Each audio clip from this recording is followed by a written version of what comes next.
मैंने बकरी की गिनती की, मैंने भैंस की गिनती की। अब संजोग से लोकसभा में आया हूं तो वो आंकड़े की गिनती करनी पड़ती है। Fiscal deficit, revenue deficit. अब मेरे जैसा आदमी उसमें उलझ जाता है कि बकरी गिनूं कि भैंस गिनूं कि डिफिसिट गिनूं। यहाँ आके डेफिसिट गिनो, वहां बाद में गिनो। इसमें मेरे गांव की जो गरीब औरतें हैं, जो खेत में काम करती हैं, पसीना बहाती हैं, मिट्टी पानी में सड़ती हैं, उनके शरीर से बदबू निकलता है। जीवन में कभी एक बार भी उनको लक्स और कौन रेक्सोना साबुन, कौन ये लिपस्टिक पाउडर, ये छूने का देखने का अवसर नहीं मिलता है। क्या उसकी दुनिया को इन्होंने देखा था? मैं उन्हीं से पूछना चाहता हूं। अब तो बड़ी बड़ी बात करते हो, आगे दिन पीछे गए, गुरु से किया न है तब पछतावा होत क्या, चिड़िया चुग गई खेत।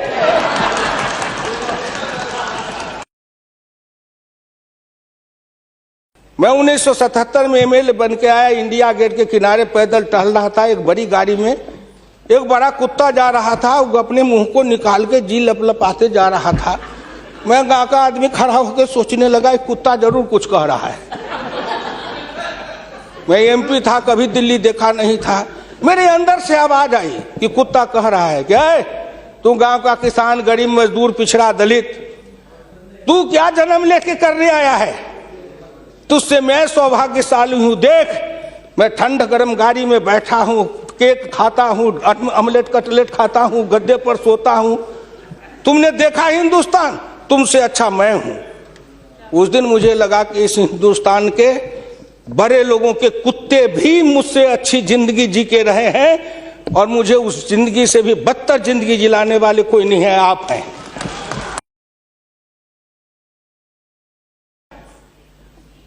क्या हिंदुस्तान के पिछड़े और दलित समाज के लोगों ने अपराध किया था कि उसमें जन्म लिया? किसी ने भगवान के यहां दरखास्त दिया था कि मुझको तेली बना दो, मुझको लोहार बना दो, मुझको कुर्मी बना दो, मुझको कहार बना दो, मुझको अहिर बना दो, मुझको कलवार बना दो? कोई दरखास्त देके तो नहीं आया। आज वित्त मंत्री जी को धन्यवाद देगा, प्रधानमंत्री को, कि उन्होंने बजट में कुछ ऐसी योजनाएं बनाई है जिससे हिंदुस्तान के जाति प्रथा के बंधन को ढीला करने का अवसर मिलेगा। हिंदुस्तान के गांव के गरीब पिछड़े दलितों ने मिलकर कन्याकुमारी से कश्मीर तक, कामरूप से द्वारका धाम तक, इस आसान के साथ आपके शब्दों में, जिनको आप अपने ऑफिस के आगे चाय की दुकान खुलवा रहे थे, वो चाय की बेचने वाला, रेल के फुटपाथ पर पानी पिलाने वाला गरीब निर्धन, जिनकी मां मजदूरनी का काम करती थी, ऐसे के बेटा को भारत के प्रधानमंत्री की कुर्सी पर बैठाया कि नरेंद्र मोदी आएगा, भारत का प्रधानमंत्री बन जाएगा, गांव गरीब किसान मजदूर के भाग्य चमक जाएगा। उन्होंने इसलिए सपना को देखा है। प्लीज। वो हो जाएगा क्या? ये 9 महीना में हो जाएगा।